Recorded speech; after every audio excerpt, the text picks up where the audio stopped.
हे मेरे भगवान शिव, काले धागे की आपकी इस वीडियो को जो भी सच्चे दिल से लाइक करें उसके दुख दर्द पीड़ा गरीबी तमाम परेशानी दूर कर देना। हे मेरे महादेव, हम सब आपकी ही संतान हैं। हमसे यदि कोई भूल हो जाए तो हमें क्षमा करें। वीडियो को लाइक जरूर करें। मेरे महादेव का महीना शुरू हो चुका है।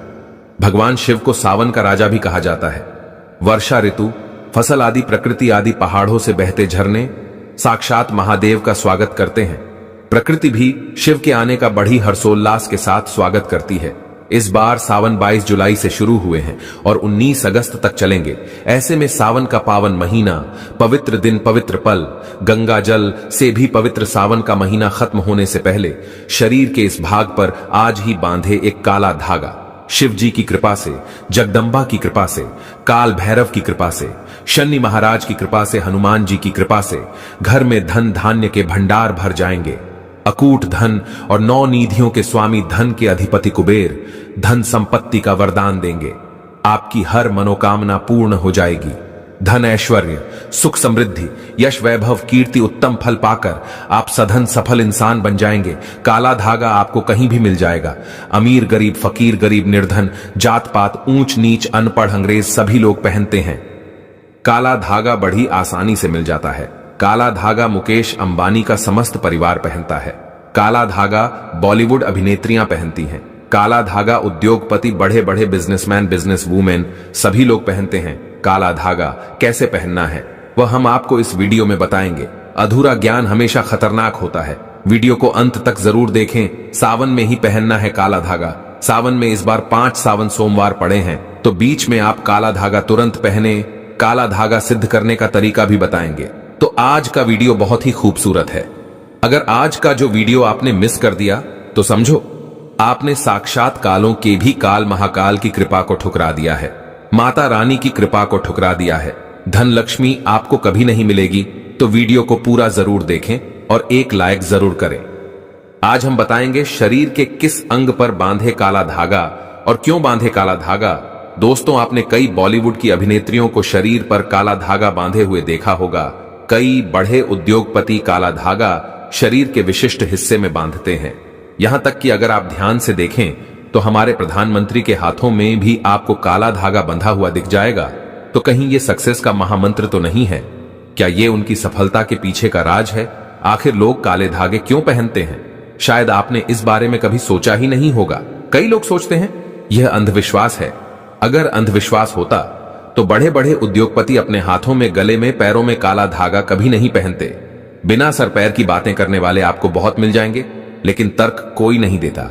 आज हम इस वीडियो में पूरा तर्क दे रहे हैं, सबूत के साथ।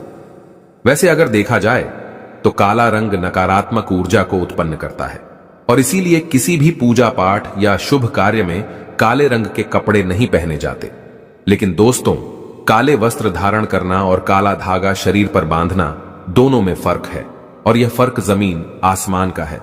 आपने अक्सर देखा होगा छोटे बच्चों को नजर ना लगे इसलिए काला टीका लगाया जाता है और उनकी नाभि के नीचे भी काला धागा यानी कंधनी बांधी जाती है। तो वास्तव में काला रंग हर तरह से अशुभ नहीं है। सृष्टि में काले रंग का उजला सच यही है कि इसे ईश्वर ने भी श्रेष्ठ माना है। काले रंग की महत्वता को तो स्वयं शक्ति की देवी मां काली भी बताती है। आपने भगवान विष्णु की अनेक मूर्तियां मंदिरों में देखी होंगी, लेकिन जैसा प्रभाव शालिग्राम यानी काले पत्थर से बने विग्रह का माना गया है, वो किसी अन्य धातुओं और पत्थरों से बनी मूर्ति का नहीं है। तुलसी की मंजरी से जो बीज निकलते हैं वह भी काले ही होते हैं और उसे शालिग्राम का प्रतीक मानते हैं। काले रंग की गाय को कपिला गाय कहा गया है, जिसे बहुत ही शुभ फलदायी माना जाता है। काली गाय के पैरों के नीचे की मिट्टी भी माथे पर लगाई जाए तो पापों से मुक्ति मिलती है। काले रंग के कुत्ते का ज्योतिष में बड़ा महत्व बताया गया है। इसे भगवान भैरव का वाहन और क्रूर ग्रहों के प्रभाव को दूर करने वाला बताया गया है। साढ़े साती और शनि की पीड़ाओं को दूर करने के लिए बताया जाता है कि काले कुत्ते को रोटी खिलाएं। दोस्तों, काले रंग का धागा अगर आप अपने शरीर पर धारण करते हैं तो इसकी सबसे बड़ी विशेषता यह है कि यह किसी भी प्रकार की ऊर्जा को आपके शरीर से बाहर निकलने नहीं देता है। दोस्तों, आज की वीडियो में हम एक ऐसा असरकारी उपाय बताने वाले हैं जिससे आपका जीवन सकारात्मक तरीके से पूरा बदल जाएगा। आपको हर कार्य में सफलता मिलने लगेगी। इतनी खुशियां आएंगी जिसकी आपने कभी कल्पना भी नहीं की होगी। देखिए, जब आप किसी धार्मिक कार्य के लिए जाते हैं, माता वैष्णो के द्वारा जाते हैं, भैरव मंदिर जाते हैं, कोई तीर्थ यात्रा जैसे पूर्णागिरि धाम जाते हैं, हरिद्वार जाते हैं, तब आपको एक अलग से पुजारी जी एक काला धागा जरूर देते हैं। ये काला धागा हमें तब प्राप्त होता है, हम पुजारी जी को अपना काला धागा दे देते हैं, तब पुजारी जी बदले में भगवान के चरणों का काला धागा उठाकर आपको प्रसाद के रूप में देते हैं। काला धागा लगभग सभी स्थानों पर धार्मिक यात्रा पर उपलब्ध किया जाता है, जो कि सिद्ध होता है। काला धागा 2 रुपए, 5 रुपए, 10 रुपए, 20 रुपए बड़ी आसानी से उपलब्ध हो जाता है। काला धागा भयंकर से भयंकर नकारात्मकता को नष्ट करता है और बल प्राप्त करता है। मुख्यतः नकारात्मकता जो आपके हर काम में बाधा लाती है, घर में अशुभता लाती है, वो इससे खत्म हो जाएगी। यही नकारात्मकता आपके जीवन में रोड़ा बनकर खड़ी हुई होती है। आप चाहे कितनी भी मेहनत मशक्कत कर लो, अपेक्षा अनुसार आपको उसका फल नहीं मिलता। परिणाम धन की कमी हो ही जाती है, आर्थिक समस्याएं सताने लगती हैं, चिंता बढ़ती है, चिंता साथ में क्लेश लेकर आती है, और फिर परिवार में अशांति छा जाती है, और फिर पति पत्नी के बीच का संवाद गायब हो जाता है, लड़ाई झगड़े उसकी जगह ले लेते हैं। ये नकारात्मकता आने के कई कारण हो सकते हैं। ग्रह जनित दोषों से लेकर घर में गलत जगह रखी कई गलत चीजें और वास्तु दोष भी इसके कारण हो सकते हैं। लेकिन सबसे बड़ा कारण होता है किसी दूसरे की नजर लग जाना। ईर्ष्या और जलन की वजह से ऐसा होता है। हमारे ऊपर आंख गढ़ाई जाती है। ऐसी नकारात्मकता हमें अपने जीवन में कभी भी आगे बढ़ने नहीं देती, हमेशा दुख और निराशा देती है। बड़ी मेहनत और लगन के साथ हम कार्य करते जाते हैं, फिर भी पर्याप्त सफलता हमसे कोसों दूर होती है। लेकिन आज का यह उपाय ऐसा प्रभावशाली है जो आपके ऊपर कोई भी नकारात्मक शक्ति को हावी नहीं होने देगा। ग्रह जनित दोषों को दूर करेगा, उनमें शुभता लाएगा, जिससे आप अपने लक्ष्य को पा सकते हैं। भाग्य का लेखा जोखा प्रत्यक्ष में ला सकते हैं। आगे बढ़ने से पहले अभी तक आपने कमेंट बॉक्स में अपनी राशि को नहीं डाला है तो राशि भी डाल दीजिएगा। यदि हमारे पास कोई उपाय होगा जिससे आपका भला हो सके तो वह आकर हम आपके कमेंट के रिप्लाई में जरूर बता देंगे। वीडियो लाइक करना ना भूलें। यह उपाय करने के लिए आपको चाहिए होगा रेशमी या सूती काला धागा। थोड़ा सा हटके उपाय है। काला धागा बांधने की प्रथा आज की नहीं है, कई सालों से इसे हाथ, पैर, गले और बाजू में बांधा जाता रहा है। मूल रूप से इसे नजर से बचने के लिए, शरीर में बल प्राप्त करने के लिए, कमजोरी को दूर करने के लिए, दुश्मन से बचने के लिए बांधा जाता है। दरअसल काला धागा और भी कई मुसीबतों, समस्याओं से बचाकर व्यक्ति को अमीर तक बनने के काम करता है। दोस्तों, वास्तव में हमारा शरीर पंच तत्वों से मिलकर बना है। ये पंच तत्व है पृथ्वी, वायु, अग्नि, जल और आकाश। इनसे मिलने वाली ऊर्जा हमारे शरीर का संचालन करती है। इनसे मिलने वाली ऊर्जा से ही हम सभी सुख सुविधाओं को प्राप्त करते हैं। जब किसी इंसान की बुरी हाय और नजर हमें लगती है, तब इन पंच तत्वों से मिलने वाली संबंधित सकारात्मक ऊर्जा हम तक नहीं पहुंच पाती है। इसलिए शरीर पर काला धागा बांधा जाता है। काला रंग नजर लगाने वाले की एकाग्रता को भंग कर देता है। इसके कारण नकारात्मक ऊर्जा आपको प्रभावित नहीं कर पाती है। बिल्कुल डंके की चोट पर शास्त्र में कहा जाता है कि जब व्यक्ति के पंचतत्व अच्छे से काम करते हैं तो उसे राजपाट, विशेष धन प्राप्त होता है, राजा की गद्दी प्राप्त होती है। दोस्तों, इसको अलग अलग तरीके से उपयोग में ले सकते हैं और उसी के अनुसार आपको उतना लंबा धागा लेना है। यह काला धागा नकारात्मकता को अवशोषित कर लेता है। काला रंग बुराइयों को अवशोषित कर लेता है, उन्हें सोख लेता है। और इसी कारण अक्सर आपने देखा होगा कि घर के बड़े बुजुर्ग भी जब आपके घर में कोई छोटा बच्चा होता है तो उसको किसी की नजर ना लगे, इसलिए काला टीका लगाते हैं। काला टीका पैरों से लेकर हथेली, माथा और गले के पीछे लगाया जाता है। शादी के समय भी दूल्हे दुल्हन को काला टीका लगाया जाता है। यह काला रंग सदैव बुरी शक्तियां से रक्षा करता है। तो सावन सोमवार या सावन के किसी भी समय काला धागा लेकर आपको नजदीक के किसी शनि मंदिर या हनुमान जी के मंदिर चले जाना है। अगर आप शनि मंदिर जाते हैं तो शनिदेव को जो सरसों का तेल चढ़ाया जाता है, उस तेल में काले धागे को थोड़ा सा डुबो देना है या फिर थोड़ा सा वो तेल उस धागे पर लगा देना है। अगर आप हनुमान मंदिर जाते हैं तो हनुमान जी के चरणों का सिंदूर इस धागे पर आपको लगाना है और साथ ही आपको धागे में 7 गांठें लगानी है। प्रत्येक गांठ लगाते समय एक समस्या के निराकरण की विनती आपको भगवान से करनी है। तो आपके जीवन की बड़ी 7 समस्याएं 7 गांठें लगाते वक्त आप भगवान को बता सकते हैं, लेकिन याद रहे सावन में ही यह करना है। आपको धन विषयक समस्या हो, कार्य में अड़चने आती हो, संतान से जुड़ी कुछ परेशानी हो, कर्ज बढ़ता जा रहा हो, पारिवारिक जीवन में क्लेश कला हो, हर एक समस्या भगवान को बताते हुए एक गांठ बांध ले। इस तरह से आप 7 समस्याओं हेतु 7 गांठ लगा दें। फिर भगवान के चरणों में एक दीप जलाकर ओम शम शनिश्चराय नमः इस मंत्र का 21 बार जाप करें। इससे क्या होगा, वह काला धागा सिद्ध हो जाएगा। बगैर सिद्ध करें। काला धागा पहनने से कोई फायदा नहीं होता, बल्कि नुकसान ही मिलेगा।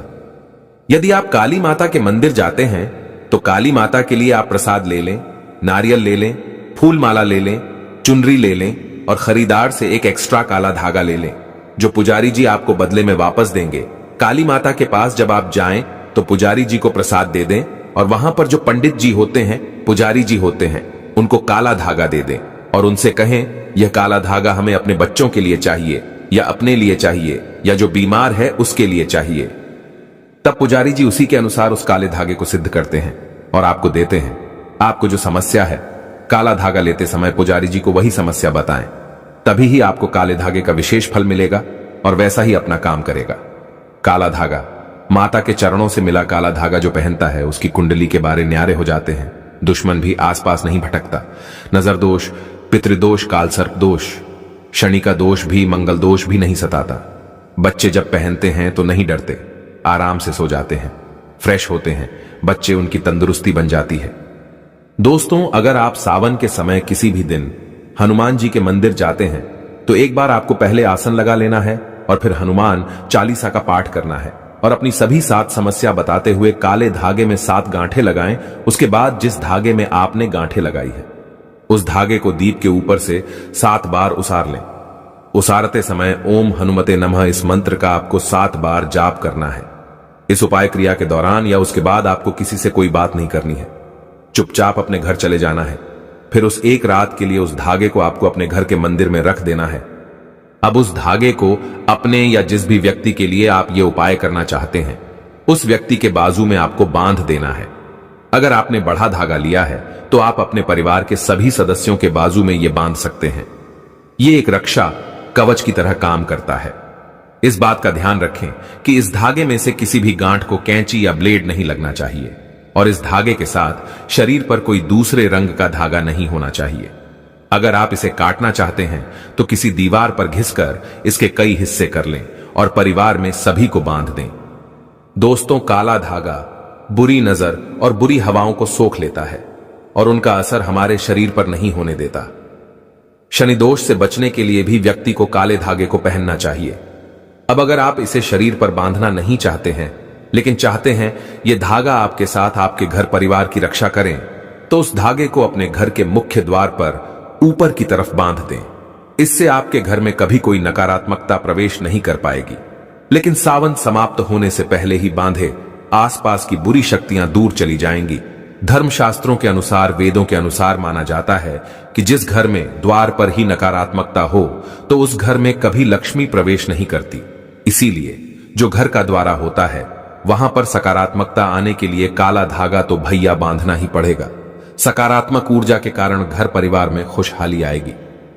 दोस्तों, अगर आपके दांपत्य जीवन में परेशानियां हैं, आपस में नहीं बनती, अनबन होती ही रहती है, तब आपको अपने बिछौने पर बेडशीट के नीचे ऐसा ही अभिमंत्रित करके 1.25 मीटर धागा रखना है। इस धागे को तकिए से 1 फीट नीचे आढ़ा रखना है ताकि आप दोनों जब सो जाएं तब आप दोनों की पीठ इस धागे पर आनी चाहिए। इस धागे को रखने से पति पत्नी के बीच का तनाव दूर हो जाता है, आपसी स्नेह बढ़ जाता है, सुखमय प्रेम जीवन की प्राप्ति होती है। और हां, मंदिर में उस दांपत्य जीवन की समस्या बोलकर गांठ मारना ना भूलें। यह धागा आपके दांपत्य जीवन में खुशियां जरूर लाएगा। तंत्र शास्त्र के अनुसार छोटे बच्चे जो होते हैं, शिशु होते हैं, उनकी कमर पर कंधनी जरूर बांधनी चाहिए। कैसे बांधना है वह हम आपको बताएंगे और क्या फायदा है यह भी बताएंगे। सावन समाप्त होने से पहले जरूर बांधें। सबसे पहले हम आपको बताते हैं बच्चों के कंधनी आखिर कमर पर क्यों बांधी जाती है और बांधना क्यों है जरूरी। देखिए, छोटे शिशु जो होते हैं अक्सर उन्हें जब वह बड़े होते हैं हाइड्रोसील की समस्या हो जाती है। यह सब नजर दोष के कारण होता है। जब हमारा बच्चा स्वस्थ होता है, मोटा होता है, हेल्दी होता है तो लोग उसके प्राइवेट हिस्से को भी देखते हैं, जिसके कारण उसके जो अंडकोश होते हैं वह नजर लगने के बाद, नजर दोष के बाद फूट जाते हैं, सड़ जाते हैं, उनमें सूजन आ जाती है, पानी भर जाता है, जो कि जिसको हम इंग्लिश की भाषा में हाइड्रोसील कहते हैं। यहां तक कि वेरिकोसिल भी हो जाता है और शिशु जब बड़ा होता है तो उसकी पूरी जिंदगी बर्बाद हो जाती है।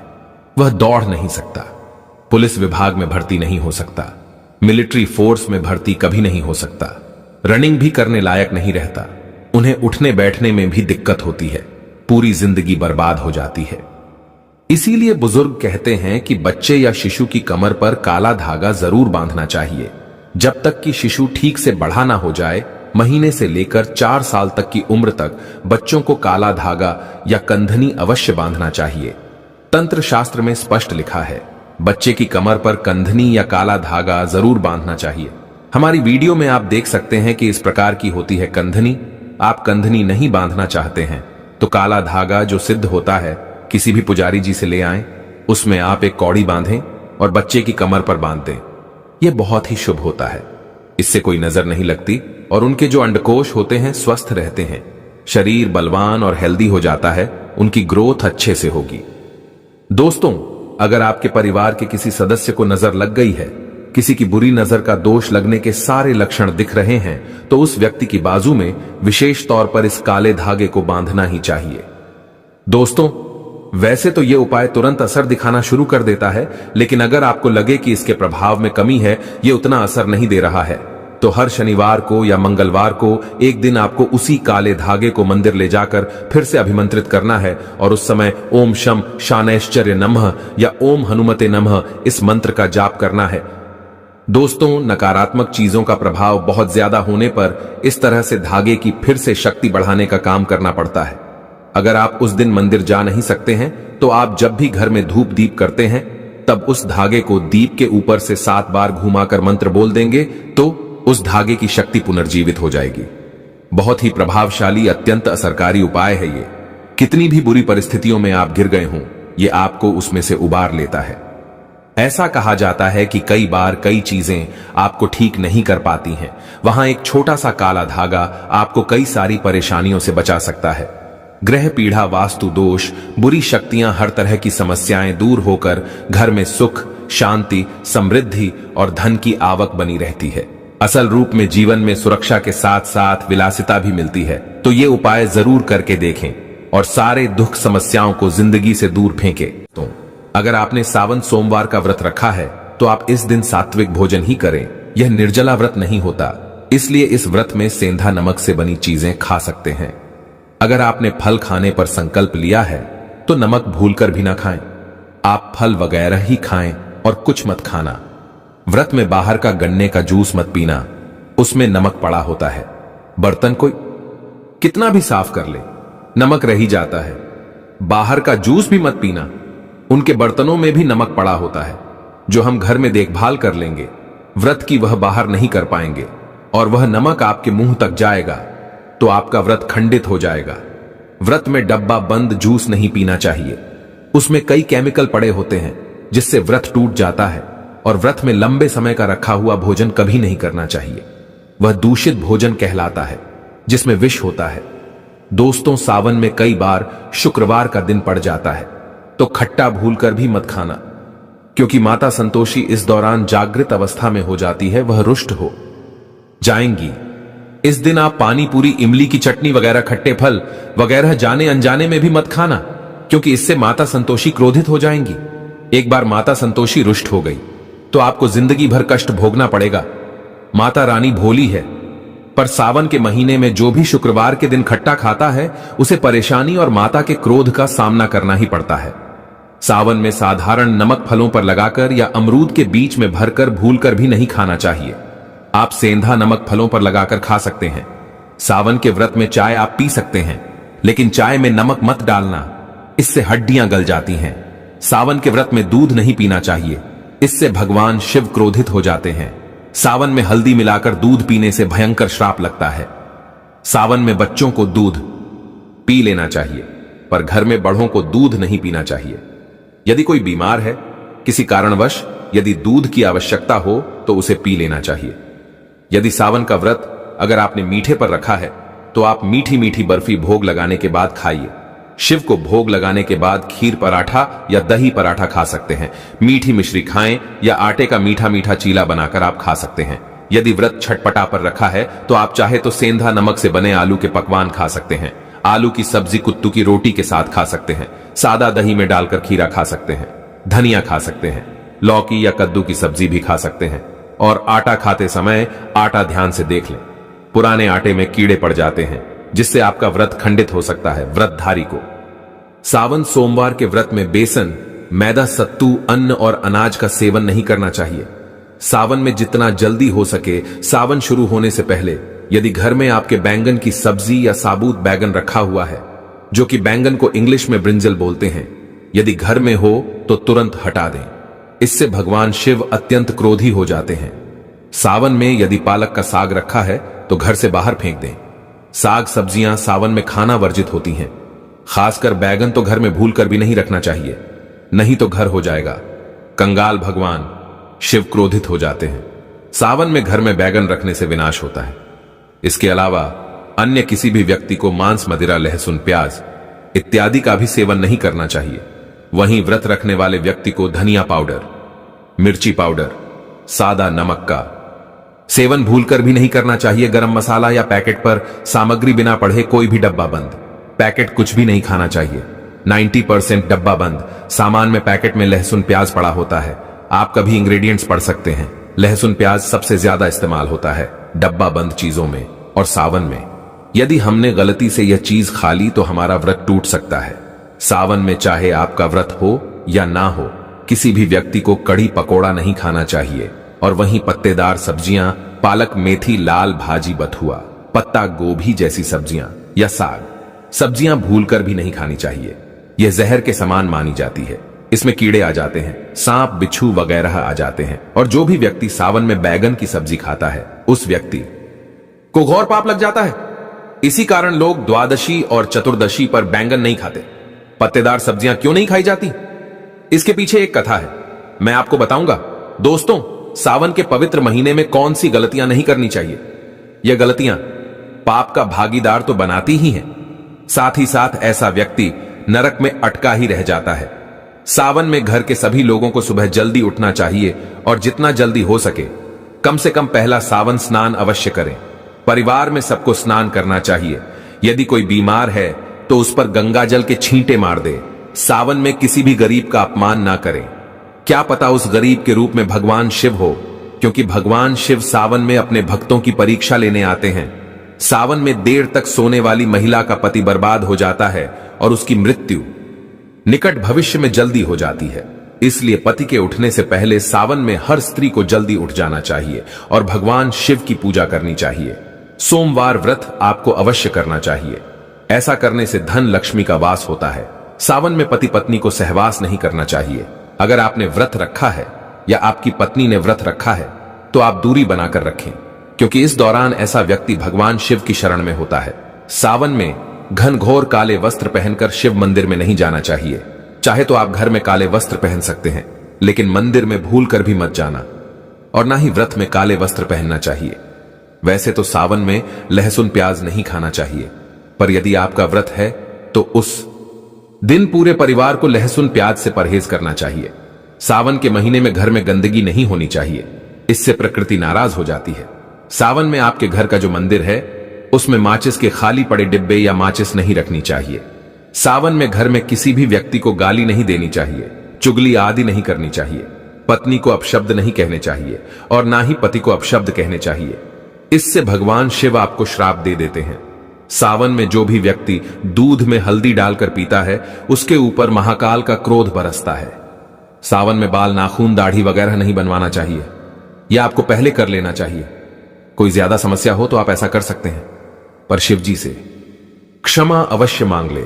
दोस्तों, माता पिता का सम्मान करना चाहिए, क्योंकि मां को माता पार्वती और पिता भगवान शिव को माना जाता है। इसलिए माता पिता में इन दोनों का वास होता है। मां पिता का आदर करने से भगवान शिव और मां पार्वती प्रसन्न होते हैं। सावन में देवी देवता से जुड़ी कोई भी शुभ चीज उपहार के तौर में कभी किसी को मत देना, नहीं तो भगवान शिव आपके घर से सदैव के लिए चले जाएंगे।